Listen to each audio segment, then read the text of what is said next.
Hey there. A few months ago, we got a note from a listener named Meagan in California, and it started like this. Last month, I successfully had a provider pull back a bill from collections and stop billing me for an ER visit from July 2022. Meagan was writing us in the fall of 2024, so that bill did not get resolved until more than 2 years after that ER visit. And Meagan, she wanted to thank us. Her note said she'd picked up some tactical advice, but she said the show had really helped her keep going. Here's how she put it when we talked with her. I could listen to the podcast and kind of hear some community and say, I'm not alone. This is a possible thing, right? Of course, Meagan's story is epic. And because parts of it are personal, she's asked us not to use her full name. This tale has some comically wild twists and some important tactical lessons.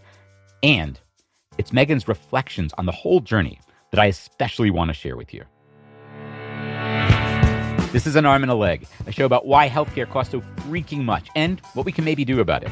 I'm Dan Weissman. I'm a reporter, and I like a challenge. So the job we've chosen on this show is to take one of the most enraging, terrifying, depressing parts of American life and bring you something entertaining, empowering, and useful. July 28th, 2022 was a Thursday.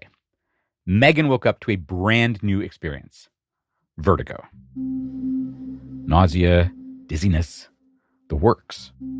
I just couldn't see straight, couldn't stand up, basically made it to the bathroom and laid on the bathroom floor for like 4 hours. She called in sick to work, waited to feel better, but she didn't. And she got frightened.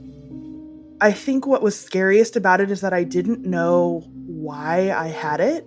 What if I have a brain tumor and that's why I can't see straight? Or like, what if something's going on with my eyes? And Meagan lives alone. The number of people that you want to call in that situation that you're like, hi, can you like help me? That number was 0. She called an ambulance, went to the nearest hospital. The ER docs, they ruled out some of the scariest possibilities. They gave her meds for dizziness and nausea. They sent her home, and she recovered. That was the easy part. On to the bills. The fight over the first bill was really kind of a warm-up. This one arrived a couple months after her ER visit from the ambulance service. $2,722.42, which Meagan did not expect to pay. She'd been to the ER earlier in the year, paid a whole lot of money, which she knew meant she'd hit her insurance plan's out-of-pocket maximum. Every insurance plan has this. It's that number when, after you hit it, insurance picks up everything else. So she called her insurance company. I was like, hey, I hit my out-of-pocket max. This doesn't make any sense. I'm getting billed. And they kind of said, okay, yeah, we're on it. We'll handle it. We'll reprocess everything. And she did get paperwork from her insurance that said she owed the ambulance company nothing. But she kept getting bills. And after a few months, a collection agency called about them. Meagan says she told them, my insurance company says, I don't know this. And she says their response was, well, do you have documentation? And they said it in this tone that was like, you don't know what you're talking about and you can't be right. Here's a very specific document that you're going to need to prove this. And I was like, yeah, I have that. You may have caught a second person there laughing. That's our producer, Claire Davenport, who talked with Meagan and did most of the reporting for this story. Meagan says she emailed the collections folks right away. I was like, per our discussion, here is all the documents that say I do not owe you any money. And then they said, okay. And I never heard from them again. So Meagan was like, okay, cool. That totally worked. But like I mentioned, that ambulance bill, that was just the warm-up. By the time it got resolved, it was March 2023, almost 8 months after her vertigo attack. And Meagan says the hospital still hadn't sent her a bill for the actual ER visit. But she had gotten documents from her insurance company, United Healthcare. And they showed that United had paid the hospital, run by Kaiser Permanente, a few $1,000s. And by the way, we know all this because Meagan shared dozens of pages of paperwork with us. So United seemed to think Meagan would owe Kaiser about $570. Meagan says she finally heard from Kaiser in July 2023, just short of a year since her ER visit, and they sent a bill for $3,381.62. This is almost 6 times United's estimate. I'm like, this is a massive amount of money. I know I don't owe it. What is going on? Getting that resolved would take more than 15 months and a lot of phone calls. And from the start, Meagan says she kept in mind tips from this show. One of the things that y'all talk about on the podcast is just having that like pretty cordial tone, like not getting angry at the people. So every time I'm calling, I'm frustrated and I'm tired, but I'm having a pleasant conversation with the person on the other end of the line who is not personally responsible for what's going on. So here's how she says those conversations tended to go. I call United and I say, hey, United, this provider is billing me. Can you guys reprocess this claim? And they would say, yep, we're on it. We see your file. And by the time Meagan says she started making these calls, United's file, it only showed Meagan owing Kaiser about $64. Meagan says they would promise to tell Kaiser the deal. I would immediately call Kaiser and say, hey, Kaiser, I just spoke to United. I'm protesting this claim. Please do not keep billing me. And so on. Every single person that I talked to was trying to be helpful. Everyone was like, oh, yeah, like I've looked through your notes. This looks like a mistake. She says they'd tell her, just give us 10 to 14 business days to process this. And then I would just go on with my life. But month after month, she says those fixes just did not stick. So every time I got a bill, it was like, this person failed me. Like they weren't able to do this and get it fixed for me. And it was just super disappointing. And I was like, I'm back in exactly the same position. Like I didn't feel like I had any other tools. But she found ways to keep going, make the next call. Like remembering how she'd fought off the ambulance bill. I was like, okay, I'm so confident that I do not owe this because I have been successful before. So that would get me like really amped up and angry about it. That was one kind of energy. Meagan says she also got a lot of support and inspiration from her best friend. Her mom had recently had to go in for knee surgery. And some of the bills, they had not looked right to Meagan's friend. And her mom doesn't speak a lot of English. She is not very high income, so she's got a lot fewer privileges than my friend or myself. And so my friend is the one who took on the responsibility of her bills. And so my friend was really helpful in that because we would talk about, like, it's the principle of it for the people who can't do this. Meagan says that principle gave her a different kind of energy. It let her imagine there might be a bigger point to this fight. Maybe if I can fight this, they can find some issue that this won't happen again. And it won't happen to somebody else. And Meagan knew this was happening to a lot of other people. People have been fighting for harder stuff. People have had harder or longer chronic conditions. I was healthy, right? It's not like I was fighting cancer bills or different providers or just the complexity that billing can get into. And I feel like your show was part of that inspiration for me, where it's like people out there are going through tougher things than just a single hospital visit where one bill is wrong. And so, yeah, I can keep doing this. This is easy.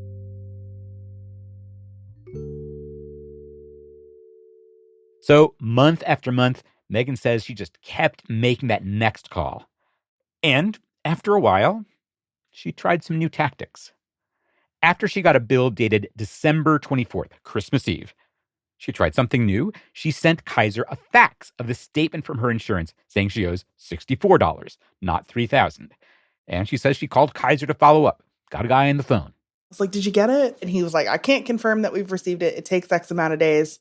By the time those days had passed, it was January 2025, a year and a half after Meagan's ER visit. She'd been fighting this bill for 6 months. And by the end of January, yet another bill arrived. So Meagan thinks it's around this time when she tried to get Kaiser and United on the phone together herself. United had given her a number to pass along to Kaiser's billing office. Instead, this time, Meagan got a Kaiser billing rep to stay on the line while Meagan started a 3-way call. But she says United did not want that 3-way call. They were like, oh, the customer is on the line. You can't use this phone number. Like, this is only for businesses. No patients allowed. Meagan says United transferred the call to their customer service line for patients, and there was a menu to navigate. Meagan was used to it.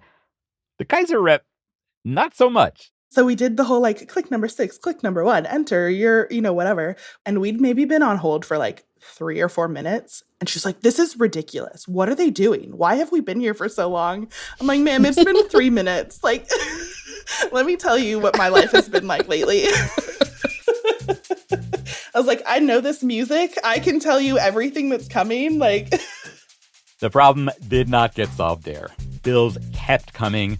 Meagan says she kept making calls.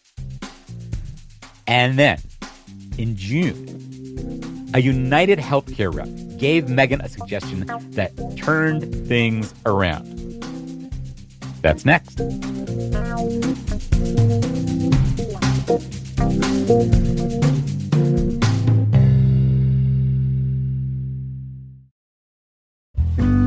This episode of An Arm and a Leg is produced in partnership with KFF Health News. That's a nonprofit newsroom covering health issues in America. Their reporters win all kinds of awards every year. We are honored to work with them.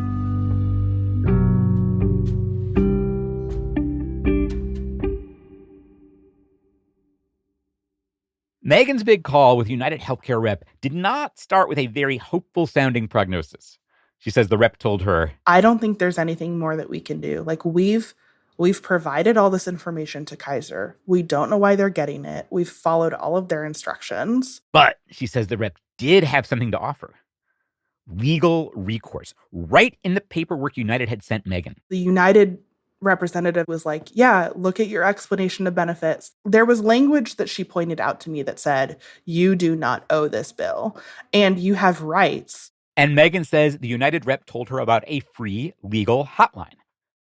Meagan says she ended up talking with a lawyer who gave her a template for a cease and desist letter. That's a letter saying, if you don't cut this out, I might sue you.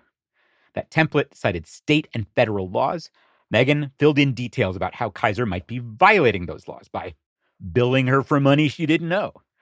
The letter demanded they stop contacting her. And it said how if they violated her rights, for instance, sending her another bill or calling her, the law gave her the right to sue for damages, up to $1,000 for each instance.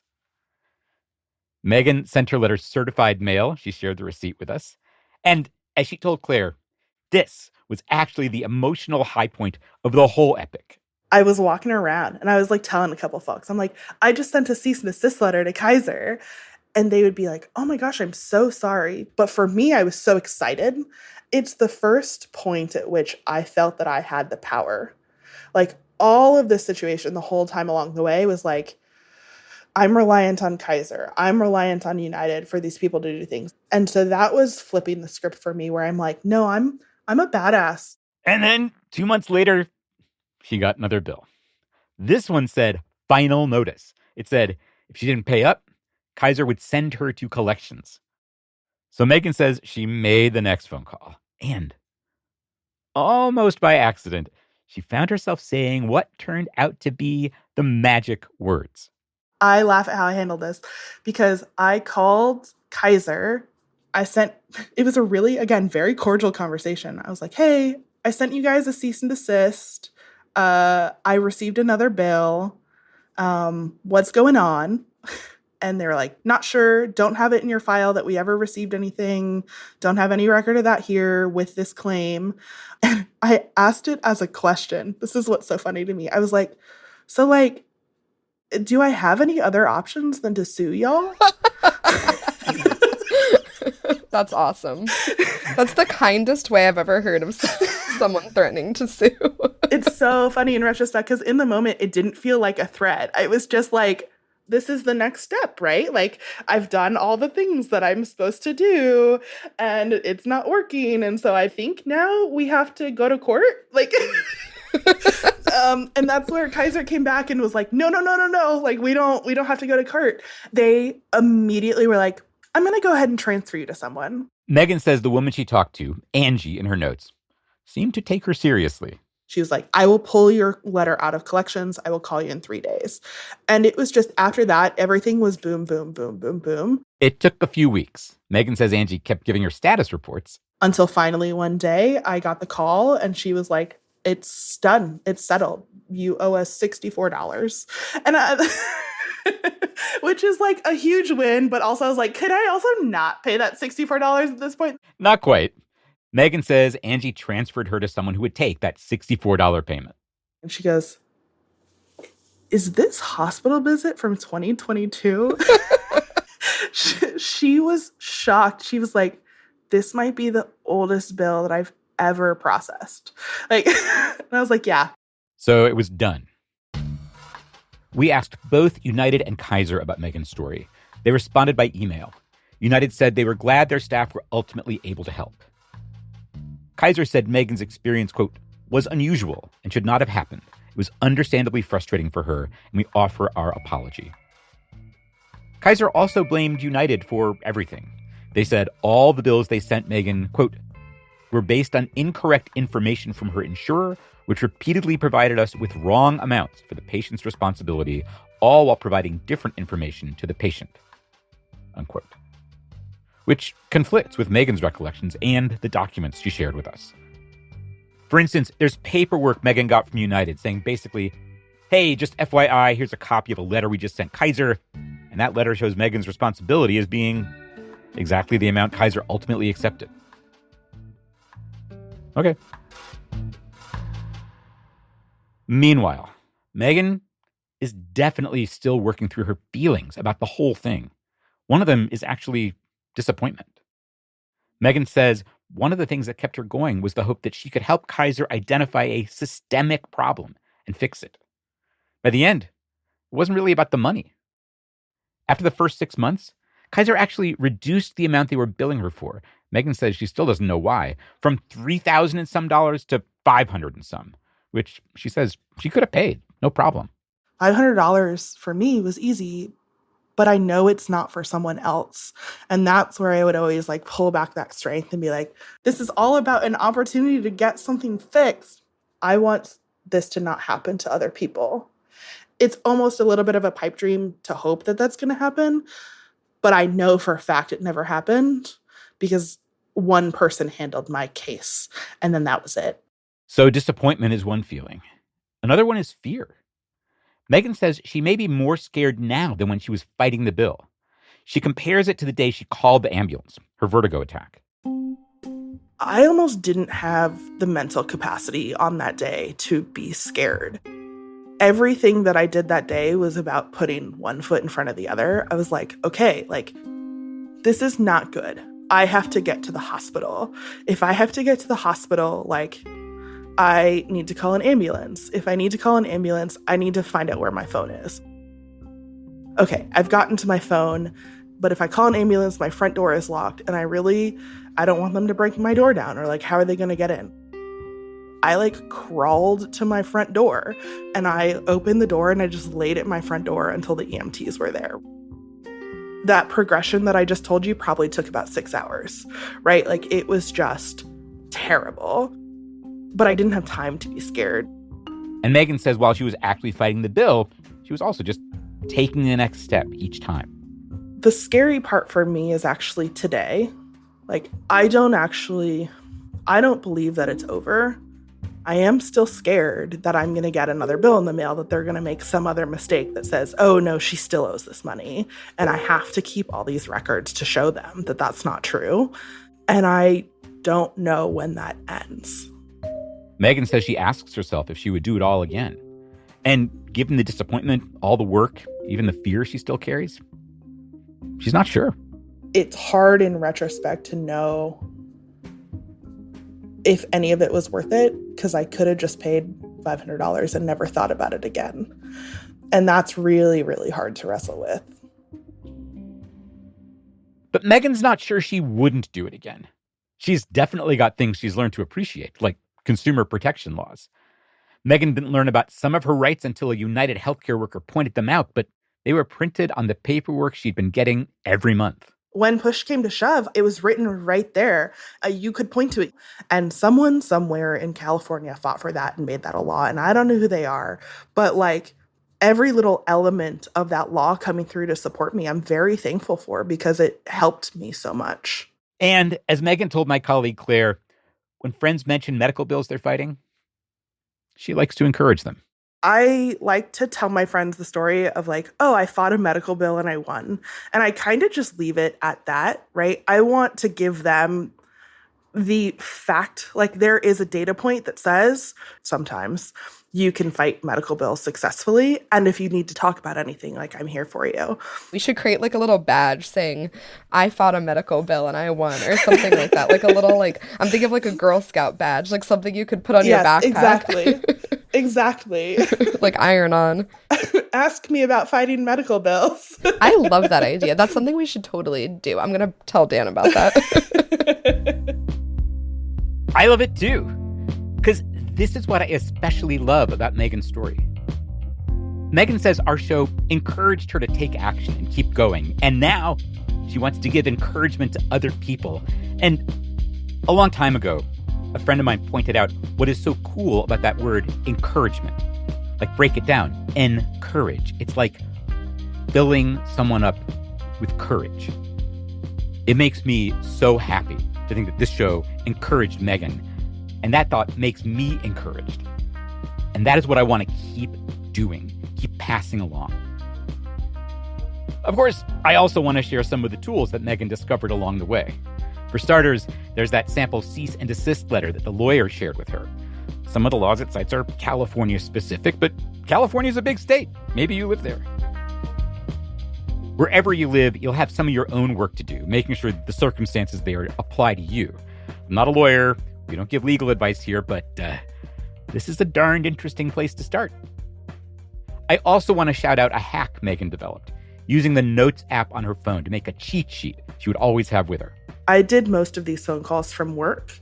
And so what I realized is, oh, the bill's at home and I have an account number and it's written on the bill and I don't know how to find that while I'm at my office or just like walking around taking a phone call. So she made a place for them on her phone.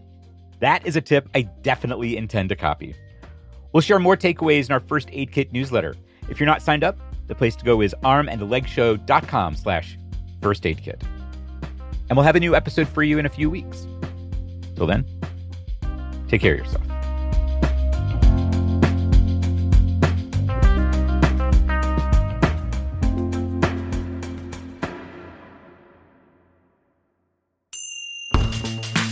This episode of An Arm and a Leg was produced by Claire Davenport, with help from me, Dan Weissman, and Emily Pisacreta, and edited by Ellen Weiss. Adam Raimunda is our audio wizard. Our music is by Dave Weiner and Blue Dot Sessions. Bea Bosco is our consulting director of operations, and Lynn Johnson is our operations manager. An Arm and a Leg is produced in partnership with KFF Health News. That's a national newsroom producing in-depth journalism about health issues in America and a core program at KFF, an independent source of health policy research, polling, and journalism. Zach Dyer is senior audio producer at KFF Health News. He's editorial liaison to this show. An Arm and a Leg is distributed by KUOW, that's Seattle's NPR station. Thanks to the Institute for Nonprofit News for serving as our fiscal sponsor. They allow us to accept tax-exempt donations. You can learn more about INN at inn.org. Finally, thank you to everybody who supports this show financially. You can join in at any time at armandalegshow.com/support. Thank you. And thanks for listening.